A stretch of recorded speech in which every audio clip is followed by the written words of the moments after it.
안녕하세요, 여러분. 오늘부터는 이제 예수님의 생애에 대해서 우리가 함께 살펴보도록 하겠습니다. 예수님은 언제 태어나셨을까요? 예수님이 몇 년, 몇 월, 며칠, 몇 시에 태어났는지를 정확히 아는 사람은 아무도 없을 겁니다. 그러나 성경에 나오는 인물 중에서 우리는 예수님의 탄생 시기를 대략 가늠할 수가 있죠. 그 인물이 누구일까요? 바로 헤롯입니다. 신약에 들어오면 헤롯이라는 사람이 나오죠. 이 사람은 이두메 사람이고요. 에서의 조상인 에돔 족속입니다.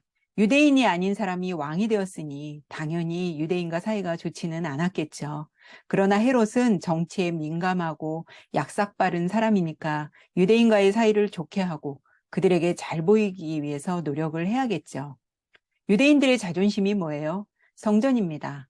바벨론에 의해 솔로몬 성전이 파괴되고 포로에서 귀환한 후에 또 수룹바벨 성전이 지어졌지만 많이 낡았죠.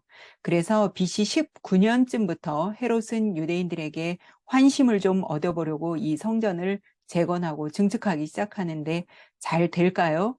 유대인들의 협조가 없으니 잘 안 되겠죠. 거의 성전을 완공하는데 80년 이상 걸렸다고 합니다. 복음서에 보면 헤롯이 유대인의 왕이 태어났다는 소리를 듣고 어떤 명령을 내리나요? 2살 미만의 남자아이를 다 죽이라고 명령하죠. 이 왕이 바로 헤롯 대왕인데 이 사람이 BC 40년부터 BC 4년까지 통치를 하다 죽습니다. 그러니 예수님의 탄생이 AD 1년이라고 하면 말이 안 되잖아요. 예수님은 아마도 BC 4년에서 6년 어간에 태어나신 걸로 학자들은 말합니다. 진짜 유대인의 왕이신 예수님이 태어나자 가짜 유대인의 왕 헤롯이 죽는다는 사실이 참 흥미롭습니다. 어쨌든 성경 속을 자세히 들여다보면 결국은 인간들이 서로 왕되겠다고 서로 죽이고 시기하고 결국 왕싸움 이야기입니다. BC는 Before Christ, 즉 예수님 이전을 말하는 것이고요. AD는 Anno Domini, 도민이라고도 하는데요. 라틴어로 Anno는 해 또는 년, 그래서 1년을 뜻하며 도미니는 주님을 뜻하므로 주의해, 주님의 해, 또 우리 주님의 해로 번역됩니다. 어쨌거나 예수님을 기점으로 해서 BC와 AD가 나뉜다는 사실 아시겠죠? 헤롯이 BC 4년에 죽고 그 뒤로 그의 3명의 아들들이 나누어서 통치를 합니다. 팔레스타인 조그만 나라 안에 이렇게 지역을 나누어 통치하는 왕을 가리켜 여러분 뭐라고 하세요? 분봉왕이라고 하죠. 성경에 보면 분봉왕 나오죠? 첫 번째 아들이 헤롯 아킬레오, 둘째가 헤롯 안티파스. 안티파스는 여러분 잘 아시는 대로 안티파스는 빌립의 아내 헤로디아를 취한 사람이죠. 이 일을 세례요한이 책망하자 어떻게 합니까? 잔치를 하는 도중에 헤로디아의 딸이 아주 멋지게 춤을 추고 나니까 이 헤롯이 물어보죠. 너의 소원을 말해라. 내가 다 들어줄게. 그래요. 그랬더니 이 딸이 그의 어머니에게 가서 어떻게 해요? 어머니 어떻게 할까요? 그랬더니 헤로디아가 그렇지 않아도 눈에 가시였던 세례요한의 머리를 달라고 해라. 그러죠. 그래서 세례요한이 결국 죽게 됩니다. 셋째가 빌립이죠.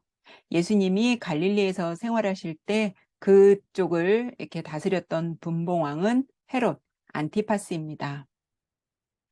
예수님 탄생과 이제 예수님의 수태고지를 우리 볼 건데요. 여러분 그 표와 옆에 있는 지도를 보면서 이제부터는 따라와 주시기 바랍니다. 천사 가브리엘은 사가랴와 엘리사벳처럼 이제 아이를 낳기에 절망적인 나이를 먹은 그런 부부가 아닌 처녀에게 나타납니다. 그리고 그 잉태는 남녀의 관계를 통해서 태어나는 것이 아니라 성령을 통하여 능력으로 된 하나님의 유일한 아들로서 이제 태어나죠. 이때 요셉과 마리아는 정혼한 상태였어요. 결혼하지 않고 지금으로 말하면 뭐 한 약혼 정도 그 정도의 상태였습니다. 마리아는 성령으로 예수님을 잉태했습니다. 믿으시나요? 이사야 선지자가 BC 734년경에 예수님의 탄생을 예언했죠. 이사야 7장 14절에 보면요. 그러므로 주께서 친히 징조를 너희에게 주실 것이라. 보라 처녀가 잉태하여 아들을 낳을 것이요 그의 이름을 임마누엘이라 하리라 그랬습니다. 여기서 임마누엘은 하나님이 우리와 함께 계신다는 뜻이죠. 그런데 마리아보다 더 대단한 사람이 마리아의 남편 요셉이 아닌가 싶어요. 처음에는 얼마나 속상했던지 동네에 소문내지 않고 마리아와의 관계를 조용히 끊으려고 하잖아요, 요셉이. 그런데 천사가 요셉에게 나타나서 이것이 어떻게 된 상황인지 설명하자 바로 요셉이 받아들이고 이해하잖아요. 이런 이해를 요셉은 어떻게 할 수 있었을까요? 바로 요셉도 구약에서부터 일관되게 말해온 메시아에 대한 배경 지식이 있었던 것 같아요. 그래서 천사의 얘기를 듣고 곧바로 받아들인 거 아닌가 싶습니다. 마리아와 요셉이 태어나서 자란 곳은 옆에 지도 보세요. 갈릴리 나사렛입니다. 갈릴리 호수인데 이게 워낙 크니까 갈릴리 바다라고도 하죠. 갈릴리 바다를 또 다른 말로는 디베랴 호수라고도 하고 게네사렛 호수라고도 합니다. BC 722년 아수르에 의해 북이스라엘이 멸망한 다음에 아수르 사람들이 북이스라엘 사람들을 주변국들과 막 혼혈을 시켜서 혈통을 깨버렸잖아요. 그래서 이들을 가리켜서 사마리아 사람들이라고 하죠. 그런데 하나님은 이곳 북쪽 촌동네에 있는 마리아에게 나타나시며 예수님을 잉태하게 하신 거예요. 그리고 예수님도 태어나 계속 어디 사셨어요? 북쪽 갈릴리 나사렛에서 쭉 사셨습니다. 성전이 있는 유대 예루살렘 쪽이 아니고 북쪽에 있는 갈릴리 나사렛에서 예수님은 사셨습니다. 예수님이 이제 탄생을 하시는데요. 예수님 베들레헴에서 탄생하시죠. 거기 이제 지도 보시면 유대 동그라미 제가 해놓은 거 위에 베들레헴, 예루살렘 이렇게 돼 있습니다. 예수님의 육신의 아버지 요셉은 다윗의 자손으로 마리아와 갈릴리, 나사렛에서 이제 살고 있었죠. 로마 시대 최초의 황제가 누구예요? 가이사 아구스도 또는 우리가 옥타비아누스라고도 하죠. 가이사 아구스도가 무슨 명령을 내려요? 모든 사람은 다 호적하라고 하죠. 호적을 하는 이유는 무엇일까요? 세금을 이제 걷어들이려고 하는 거죠. 그럼 요셉은 호적하러 어디로 가야 합니까? 다윗의 자손이니까 유대 베들레헴이라 하는 다윗의 동네로 가야겠죠.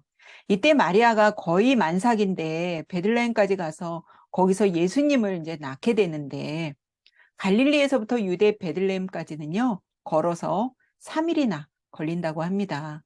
근데 이것이 이미 또 구약에 예언되어 있어요. 어디 돼 있냐면 미가서 5장 2절. 베들레헴 에브라다야. 여기서 에브라다는 베들레헴의 그 옛날 지명, 옛날 이름이죠. 에브라다야, 너는 유다 족속 중에 작을지라도 이스라엘을 다스릴 자가 내게로 나올 것이라. 그의 근본은 상고에 영원에 있느니라. 아멘. 이때가 예수님이 오시기 전 거의 700년 전인데요. 놀랍지 않으세요? 만약 가이사 아구스도가 호적하라 명령하지 않았다면 요셉과 마리아가 베들레헴으로 내려갈 일이 있었을까요? 없었겠죠. 만삭의 몸에 어딜 가겠어요. 이것이 우연일까요? 하나님의 물론 계획하심이죠. 베들레헴은 빵집, 우리로 하면 떡집이라는 뜻입니다. 그래서 요한복음 6장 48절은 내가 곧 생명의 떡이니라 그러시죠. 사실 어떻게 보면 기독교의 핵심 교리와 본질에서 우리가 살펴보면요. 기독교는 떡 하나면 충분합니다. 떡은 예수님을 말하는 거고요. 고린도전서 10장 17절에 보면 떡이 하나요. 많은 우리가 한 몸이니 이는 우리가 다 한 떡에 참여함이라. 또 고린도전서 11장 23절에서 24절 보면요. 내가 너희에게 전한 것은 주께 받은 것이니 곧 주 예수께서 잡히시던 밤에 떡을 가지사 축사하시고 떼어 이르시되 이것은 너희를 위하는 내 몸이니 이것을 행하여 나를 기념하라 하시고 아멘. 예수님 그렇게 말씀하셨습니다. 그 다음에 이제 예수님 헌화식인데요. 누가복음에 나오는 이야기입니다. 예수님도 모세 율법에 따라 태어나신 지 8일 만에 할례를 받습니다. 이건 이제 레위기 12장 3절에 나와 있죠. 그리고 예수님이 이제 40일이 되자 성전에 올라가서 이제 정결 예식을 하죠. 유대인이신 예수님 역시 철저히 율법을 다 지키신 거 보이시죠? 예수님은 그래서 율법을 펴려고 오신 것이 아니라 완성하려고 오신 겁니다. 이때 성전에서 주의 그리스도를 보기 전에는 죽지 아니하리라 라는 성령의 지시를 받았던 시몬이 아기 예수를 기다리고 있었어요. 아기 예수가 오자 아기 예수를 안고 하나님을 찬송하며 주제여 이제는 말씀하신 대로 종을 평안히 놓아 주시는도다 라고 합니다. 그동안 성전에서 기도하며 금식하며 메시아를 기다린 거예요. 아직 예수가 크지도 않았어요. 애기예요. 그런데 이 애기 메시아를 보고 이 시므온이 알아보는 거죠. 어떻게 알아봐요? 성령으로, 물론 성령으로 성령의 지시를 받기도 했겠지만 그동안 꾸준히 기도하며 금식하며 성전에서 이제 나오시나 저제 나오시나 하고 기다린 그런 사람들 눈에는 이렇게 보이는가 봅니다. 또한 시므온 말고 아셀 지파의 바누엘의 딸 안나라는 여인도 역시 7년 남편과 살다가 과부가 되어서 84세가 된 지금까지도 성전에서 금식하며 기도하며 메시아를 기다리고 살았습니다. 이 두 사람의 증인이 예수 그리스도의 메시아임을 증거하고 있죠. 증인은 2명 이상이어야 성립이 되기 때문에 누가는 남자와 여자를 그것도 1대1로 나란히 증인으로 세운 것도 우리가 볼 수 있습니다. 예수가 아직 자라지도 않았고 아기인데 성령이 충만한 두 사람은 아기 예수를 보자 메시아임을 금방 알아볼 수 있었습니다. 그리고 이제 예수님께서 이제 쭉 자라나시다가 예수님이 이제 그 정결 예식 끝나고 그다음에 이제 마리아와 요셉이 어떻게 해요?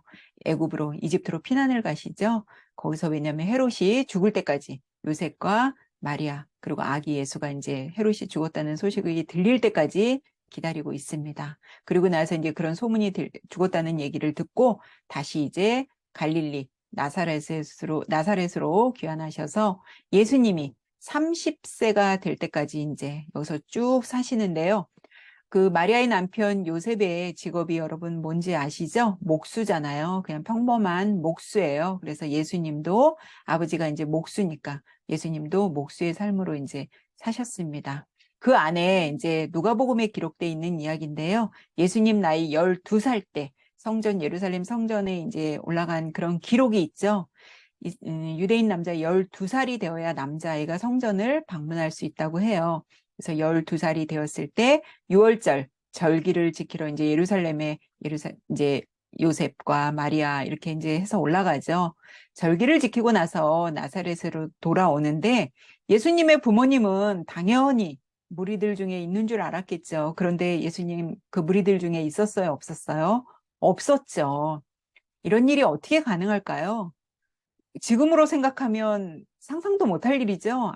벌써 아이가 없는데 벌써 하루를 그냥 이 부부가 그냥 온 거예요. 이런 일이 어떻게 가능하냐면 이들은 공동체 생활을 하기 때문에 그래요.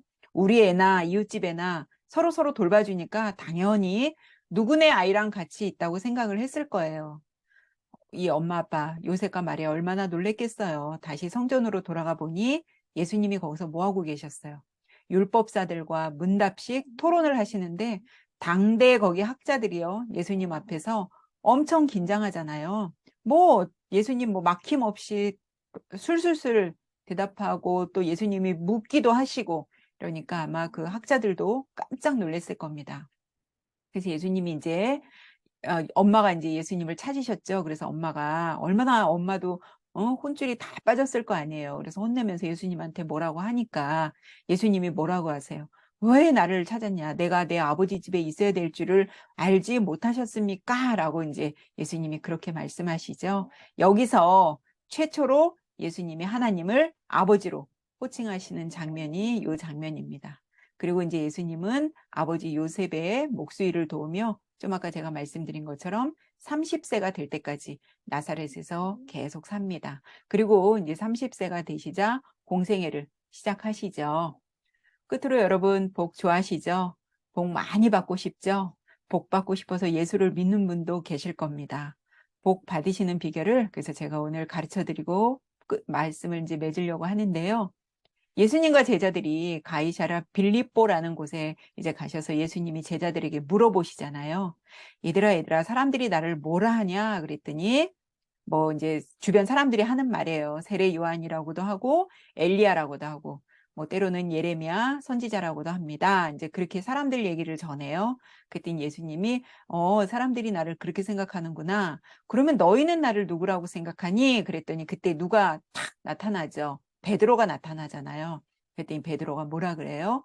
주는 그리스도시요 살아계신 하나님의 아들이십니다. 그랬더니 예수님께서 뭐라 그래요? 아요나 시몬아 네가 복이 있도다. 그런데 이를 너한테 알게 하니는 혈육이 아니고 하늘에 계신 네 아버지란다. 그래요. 여기서 말하는 복이 뭘까요?